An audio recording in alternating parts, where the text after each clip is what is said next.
Welcome back to the Two Guys Named Chris show. Our friend Lisa Lanier is the official attorney of this program. She joins us every week at this time.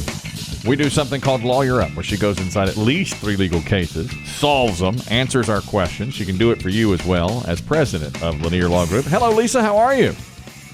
I'm fantastic. How are you guys? Doing very well, thank you. Let's get right into it. First, an email from a P1 who says, and this is COVID-19 related. This is all we know. He said, there's a director at my workplace whose wife got sick with coronavirus. He didn't tell anybody in his department she was even tested until afterwards, when he found out there was a disciplinary action if we don't report possible contact with a coronavirus case. Now she's positive. We have been in direct contact with him for several days, and after he knew she was being tested, he finally reported it. We felt like he was too late. We feel he willfully and neglectfully endangered our lives. We're suing him and we're suing the company. Do we have a case? Lisa, that's all I know about it. Fairly bare bones there, but what are your thoughts on this? Well, it's enough to tell you that, unfortunately, I don't think he has any recourse in North Carolina. It's generally believed, this is all new territory with the coronavirus, but it's generally believed that states like North Carolina, who have a strong workers' compensation structure in place, that is the controlling law, and that's in a lot of states, the majority of states. In fact, your only recourse in a state like North Carolina when you are injured at work or contract a disease at work is the workers' compensation system. Our state went kind of one step further, and there was legislation introduced pretty early on during the coronavirus outbreak that gave essential employers immunity against being sued for spread of the virus. And it's even in doubt whether you could collect workers' compensation benefits if you contract the coronavirus, because you have to follow the workers' compensation rules that govern when there's an illness contracted like this. And they have to do with, how do we know you got this at work, right? So the legal standard is your job has to put you at a greater risk of contracting the virus than the general public. So you're talking about people with jobs like healthcare workers and police being the most likely candidates to be able to recover if they actually contract the disease. So I don't know what this P1 does, but it didn't mention being a worker that was in the higher risk. Right. So he may even be out of luck if he contracts the disease. Man, he's just messed up every way he turns. I'm going to write him back and say, forget it, dude. Just drop it. It ain't happening. Spinning your wheels. Sorry, dude. Yeah, sorry, man. You're out of At the luck. rate you return emails, he could be dead.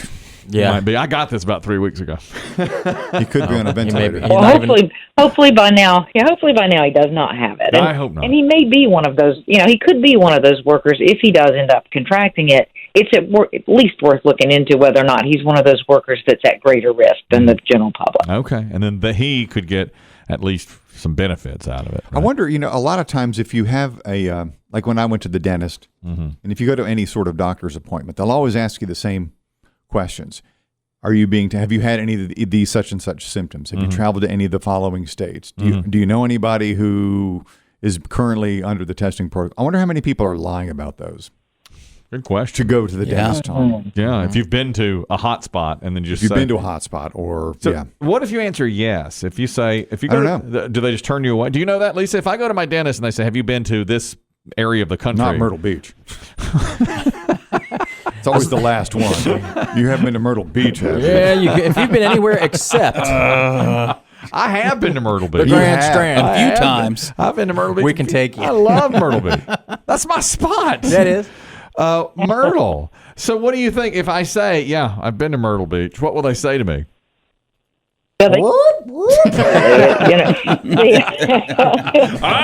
Myrtle. Net drops from the ceiling. Yeah. That's not right. That's my spot. That would be first on my list of places to turn That's you my away. spot. Good Lord. Do they turn you away? I guess they do if you've been to a hot spot, right? Yeah, if you've been to a hot spot. A lot of those people, those questions came from when it first broke out, and they were talking about, have you been to China? Have you been to, But now they are looking at what, like interstate travel. Like if you're trying to get into New York, you are really red flagged if you're coming from a hot spot state because their numbers are on the decline. And so they're quarantining people who come from North Carolina into New York, for example. South Carolina, same thing. They're getting quarantined if they try to get into a state that's now on the rebound. And so some places are also doing it for cities. Like you said, if you've been to a hotspot location, then they're not going to let you come in and have services at their business, and they're allowed to do that. My goodness. Which is the key idea behind tracing. Yes, the contact tracing. Where have you been? Yeah, you can't lie to us on this. That's right. I know I shouldn't feel this way, but New York stopping people from the South for coming in, bit much to me because y'all been coming down here for years. No kidding. And when it broke out, they went to their summer homes. Also. Yeah. You know, it's like they did that. Now they're stopping us. For years, y'all just moved down here and buy beach houses. Yeah, that's right. Well, we could have closed early. We should have. They just did it. They just did it. I mean, their schools are open up there. We should have closed to them. So don't come our way. Thank you. Okay, here's the next story. Also coronavirus related. A mother from Brooklyn. This is New York also. Pointless regional jingoism noted, Biggie. I support that. I don't know what that means. I support it. Look, see, he's using those New York terms. Yeah, I see you jingoism. I don't know what that means, boss. Go back home. Yeah. All right. Stay where you are. This is why we'll never be on in New York. A Brooklyn mother Brooklyn was traveling with her 6 children and was forced off a JetBlue flight in Orlando on How many Wednesday. kids? She had 6 with her. Yeah. Of different ages. Yeah. Different ages. One is 2 years old, and she couldn't keep her mask on her. They were flying back to Newark. She could not keep her mask on the child. Kid kept taking the mask off. Flight attendant came by and said, if you don't keep the mask on that kid, everybody's going to have to get off the plane, and you're not going to be able to fly. She said, you realize my daughter is 2, right? They said, yep, doesn't matter. We have a policy. We can't change it. Now, the policy is somewhat muddled. As of now, it's all travelers 2 and older must wear a face covering over their nose and mouth throughout the journey. What happened was the pilot got everybody off the plane. They cleaned it, let everybody but her and her kids back on. She flew somebody else. Now she's saying, I'm getting a lawyer. Her husband's saying the same. What do you think here, Lisa? Does she have a lawsuit? So there's actually, it's interesting, there's no federal law that requires that you wear a mask on an airplane. This is all voluntary policy making by the airline. Mm-hmm.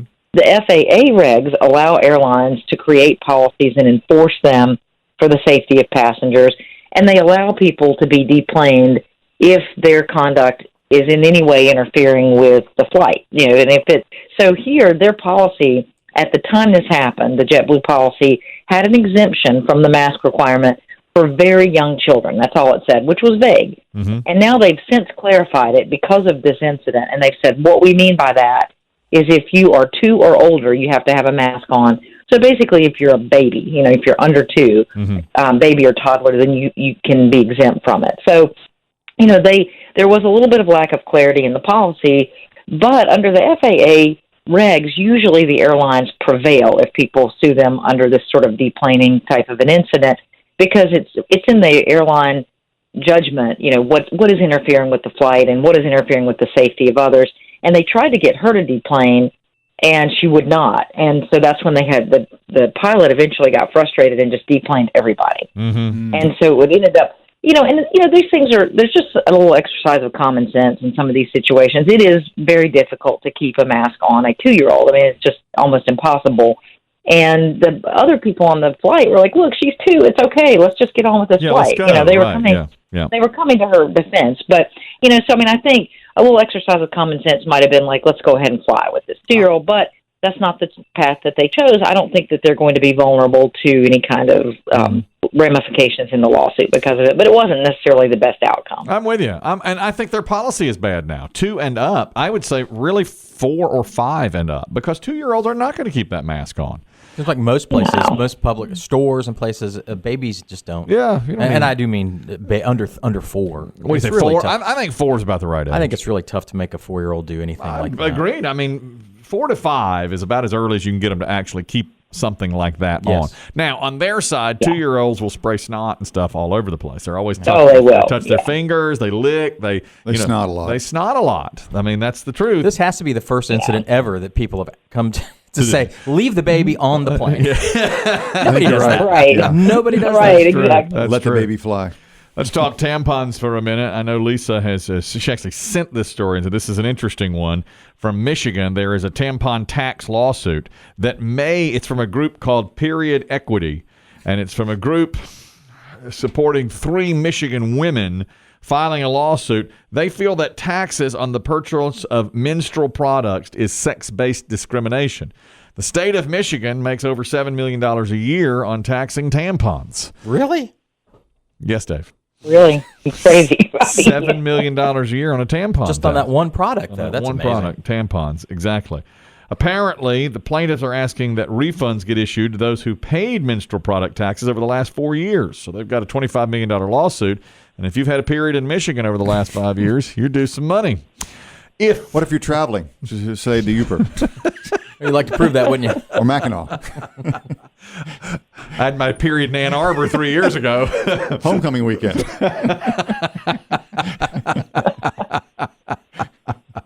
Lisa, will these women prevail? And is it common in states that women do or don't pay taxes, state taxes, on tampons? I wouldn't know. So you've walked in and had to buy the product. I have bought the product. I've never, it's something that Right. men, we don't like to do. I buy them at Costco, so I get them 1,000 at a time. Yeah. And so therefore, I don't know if I've paid taxes on them or not. What's Right. the deal here? You have paid taxes on it. So historically, sales tax was applied to these products, and that's been the case for a long time. What happened was, I like this story because there was a bunch of women sitting around in New York again. We're back to New York, and they were drinking wine and eating sushi and griping about how much they have to pay in tax on menstrual products. Mm-hmm. And so they decided to do something about it. So they got together and they got financial backing from a company called Lola that is a tampon subscription club. Oh. And they gave them the money to start this period equity group. And they've had a tremendous amount of success in getting the law changed here. And their argument is, the Equal Protection Clause of the 14th Amendment clearly prohibits levying a tax just on men or just on women or any protected class, right? Mm-hmm. That would be illegal, and we all get that.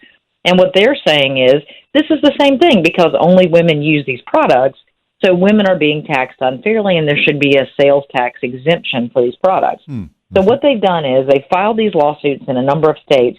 They've succeeded in 10 states so far in getting tax exemption for the products. There's legislation pending in 22 states. And it's not an insignificant amount of revenue. As you said, Michigan, it's $7 million a year. Nationally, it's over $150 million a year in tax revenue that's collected on these products.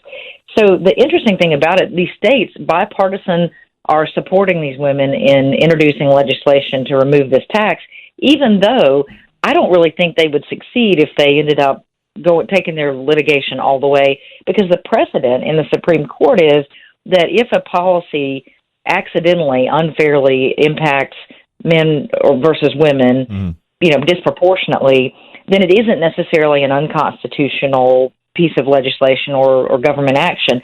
There was a case back in the 70s where a VA policy for veterans way disproportionately helped men. Like 99% of the recipients were men, and people sued, and it was upheld. So I think that, it may be that they would lose ultimately if they took it all the way, but they're making such a strong point, and it's resounding with lawmakers, and so they're succeeding in getting these taxes removed. But that revenue's got to be made up somewhere. They'll have to put a little... Exactly. That's what I'm thinking. Yeah, they'll put a tax on something. But Biggie's he's making a... I just think I never would have thought of that. I just think taxes are taxes. This is taxes. You don't sit around drinking wine, eating sushi. And thinking about your menstrual cycle. Thinking about your period. Right. Me too. I never know what I pay. I just pay the bill, and I don't know where the taxes go, the sales tax. Like that. Yeah. For some reason, I don't know, it hits me wrong. And how far does it go? I mean, if it's that because it's a natural occurring thing in females, what other items are sold out there that could be, say, hey, take the tax off of toilet paper? But everybody buys that. Everybody would use that. Yeah, but it's a natural occurring thing that you have to but it's not with. Disproportionately men or women. I think that's where the crux of it is that only women would buy it. Is there anything that only men buy that they absolutely have to buy? I thought condoms, but women buy them for their men, and you don't have to buy them. Porn magazines had to have them. Porn magazines. But that was younger. I don't think there's anything men really have to buy that women don't. So they're probably maybe like the athletic, like the jock strap or the protective cup. Women don't buy those. No, maybe, but women buy sports bras, right? And that's true. All of those are taxed. I don't know. I was against it I was against these women when you started, but naturally, always you have to be talked into it. You have to be banged over the head with a bat. I'm sorry, but these ladies. I guess I just think of things of goods and stores as being taxed. Yeah, me too. Mm-hmm. But then again, if she came up real angry at the counter. All right, it's you don't want to mess with these women when it's that time of the month. $13.57. I'm not paying 57 cents. Take it. Just take it and get out. Then you lose the tax and the money on the product. I'll cover the 57 cents. Just go. Yeah, let the tax go. And take it right out of your pocket. There is a bombshell story today out of Canada. There is a Canadian fashion mogul there named Peter Nygaard. I believe he has a fashion line called Nygaard. Isn't that right? Is that something? I don't think I know the name. As I was reading, I was like, is this a thing or is it not? Anyway, he's a fashion mogul. He's 79 years old. He has 2 sons, and they are both alleging rape. Not against him, but that when they were teenagers at age 14 and 15, one of them's much older now. One of them is about 18. The other one is much older. But when they were 14 and 15, respectively, he took them to women and had them lose their virginity and said, I want to make a man out of you. So now they're suing him for this, their own father. Class action lawsuit. Apparently, he's also is facing a separate class action lawsuit by 57 women, saying that he's used violence, intimidation, bribery, company employees to sexually assault them. So he's in a lot of trouble there, but the 2 kids have glommed onto it as well. Lisa, what in the world? Have you ever heard of anything like this? That's crazy. It's crazy. Yeah, it is crazy, and it is a developing story. The FBI just recently raided his New York residence, and so there's a criminal investigation that's ongoing, and it's very Epstein-like. It is. He has a residence in the Bahamas, and the allegation is that he was bringing 14 to 16-year-old girls there, and that they were being drugged and raped and involved in entertaining his guests with sex. And so it is an evolving Epstein-like story. He's, interestingly, he's denying it, and he's fighting it on a jurisdictional defense, saying that he doesn't have sufficient contact with New York to be subjected to personal jurisdiction there, at least, although his company is based in New York. His primary residence is in the Bahamas, and he has a secondary residence, he claims, in Canada, and he says New York can't bring any kind of action against him personally. I don't think he has those same defenses for his corporation, having it based in New York. But it's interesting. I mean, he's definitely facing a lot of allegations, very similar allegations. These 57 women, many of whom were 14, 15, 16 years old when this happened. And if someone did that for their son, like the woman that the kids, the teen boys, had sex with was Nygaard's girlfriend. She's claiming, or the claim is that she had sex with his teenage sons so they could become men, lose their virginity. What's the charge there? If he says, is that like prostitution or forced sex? What is that exactly? What is the charge? Yeah, I mean, so there's lots of different charges that can be brought if you sexually abuse someone. So he did this, he'd orchestrated this. So he can be, in a civil charge, like civil allegation here, he's being charged or sued for money damages for sexually assaulting them, arranging the sexual assault, and perpetuating the sexual assault. She may face criminal charges. He might also face criminal charges. It's all still under investigation, but these boys are suing for money damages years apart. I think 14 years apart, the same woman. That's right. I had sex with them. That's and right. One was 14 and one was 15. And, it was all orchestrated by the dad. And so I think if these things are true, then he's going to owe not only the boys, but these 57 women a lot of money. And he's worth $900 million. He's the wealthiest, one of the wealthiest entrepreneurs from Canada. That's right. It's disgusting. It's child abuse, man. It's awful. I mean, I hate to even bring it up. I'd rather talk about periods, which we were talking about a minute ago. It's just that bad. It's gross. Lisa, and I mean, if it's all true, of course, I hope he gets. And I think his defense of, it's not this jurisdiction and all that makes me think, as an emotional juror, he did. He's hiding something. His defense is, you can't do it. Yeah, because you did it. It's a different jurisdiction. Who cares? Lisa Lanier, our official attorney of this program, takes on any case, period. When we bring it up, period. She does it. That's good, Kelly. I like the way you did that. I did that one right, didn't I? Class, you didn't know you did it. That's how good I am, Dave. I say it. I don't even know I say it. All right. She will be with us every week at this time and anytime legal news breaks. Lisa, thank you very much as always. Absolutely. Have a great weekend. You as well. Find her at lanierlawgroup.com or hireaheavyweight.com. She's president there.